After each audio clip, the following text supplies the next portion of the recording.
tous nos cœurs brûle cette espérance du retour de notre Sauveur. Différents faits divers nous interpellent et nous incitent à la réflexion. Ils annoncent un événement imminent et d'une grande importance. Mais comment l'analyser? En écoutant Jean-Claude qui, à la lumière de la Bible, t'accompagnera et te permettra d'être prête, d'être prêt pour le retour de Jésus. Note que les éditions spéciales sont disponibles sur YouTube. Quelle est la réponse 2? Le 2, c'est le chiffre. Je te salue fraternellement en Jésus-Christ, le Sauveur du monde. C'est Jean-Claude qui partage avec toi cette nouvelle série qui s'intitule « Découvrir la vérité ». Marco et Jean-Claude, les infatigables de l'Éternel. Aussi longtemps que nous sommes en vie, nous continuerons à partager avec toi la parole qui sauve. Aujourd'hui, nous verrons dans un instant la conséquence. Rappelle-toi, précédemment, nous avons vu que les fils de Jacob agirent par ruse. Ils demandèrent à Hamor et à Sichem, son fils, le prince, qui avait violé Dina, de se faire circoncire.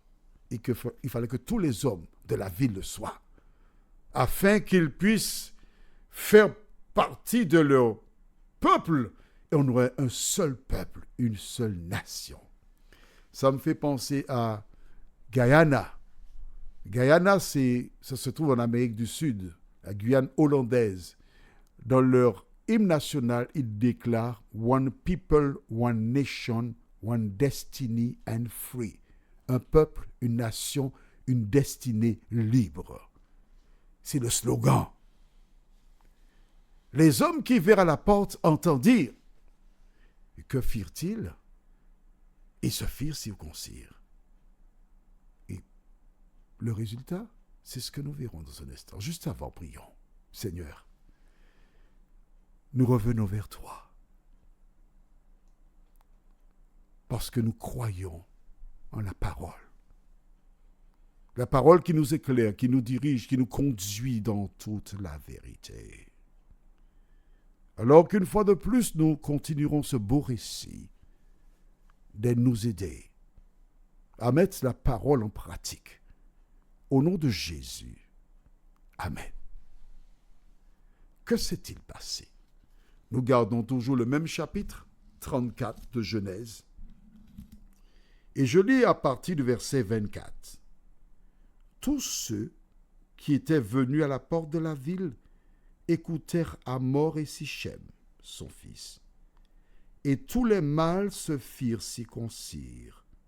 Tous ceux qui étaient venus à la porte de la ville. Le 3e jour, pendant qu'ils étaient souffrants, les 2 fils de Jacob, Siméon et Lévi, frères de Dina, prirent chacun leur épée, tombèrent sur la ville qui se croyait en sécurité et tuèrent tous les mâles. Ils passèrent aussi au fil de l'épée Hamor et Sichem, son fils. Ils enlevèrent Dina de la maison de Sichem et sortirent. Les fils de Jacob se jetèrent sur les bords et pillèrent la ville parce qu'on avait déshonoré leur sœur. Ils prirent leurs troupeaux, leurs bœufs et leurs ânes, ceux qui étaient dans la ville et ceux qui étaient dans les champs, Ils emmenèrent comme butin toutes leurs richesses, leurs enfants et leurs femmes, et tout ce qui se trouvait dans les maisons. Amen. Voici Hamor et Sichem qui sont un peu fatigués suite à la circoncision. Les portes de la ville sont fermées. Et voici deux hommes, Siméon et Lévi. Rappelle-toi que Jacob a 12 fils. 2 sur 12. La minorité même. Décide d'engager la totalité du peuple dans un projet irrationnel. Ces deux hommes descendent dans la ville. Et les personnes qui les connaissent, qui ont l'habitude de les voir, ne se... Oh, que problème, hein? Ah, c'est Siméon Lévi, comment va? Ça va? Et Mtchouka! Un premier tué, un deuxième. Et voici Siméon Lévi qui commence à semer l'épée sur des gens qui crient. Il tue les hommes. Tous les hommes. Des gens crient dans la ville. Les femmes, les enfants crient. Et bientôt, Hamor entend des cris, il voit courir Siméon et Lévi, les frères de Dina, qui disent, ce sont mes frères. Ah ben, on n'a rien à craindre. Rien à craindre, viens par ici. Et voici Sichem qui tient son ventre à mort, qui cherche à prendre la fuite. Lui aussi, il est tué. Tous les hommes sont tués. Pourquoi? Pourquoi? Dis-moi pourquoi. Pourquoi des hommes innocents sont-ils morts parce que Sichem a enlevé, violé Dina? Tu trouves ça rationnel? Vois-tu ce que le diable pousse des gens à faire? Des personnes innocentes ont été tuées. Des enfants qui crient, qui tiennent leur père, qui pleurent, papa, réveille-toi, papa. Mais papa ne répond pas. Des femmes qui tiennent leur mari, et bientôt ces deux voyous retournent, prennent leur sac, qui commencent à enlever les chaînes, à mettre dans des sacs. Ils ont des butins, ils appellent les femmes, tiens ça, abatte ça, on y va, les enfants, on y va. Essaye d'imaginer. Je vais utiliser une métaphore, d'accord? On dira que cette ville en question s'appelle Saint-Joseph, une ville de la Martinique. Des hommes des communes limitrophes, c'est-à-dire Lamentin, Gros-Morne, Fort-de-France, Schellcher, ont épousé des filles de Saint-Joseph. Donc toutes les villes limitrophes ont un fils ou une fille qui habite là-bas. Imagine lorsque toutes ces communes limitrophes apprendront qu'on a tué leur fils. Que peuvent-elles faire?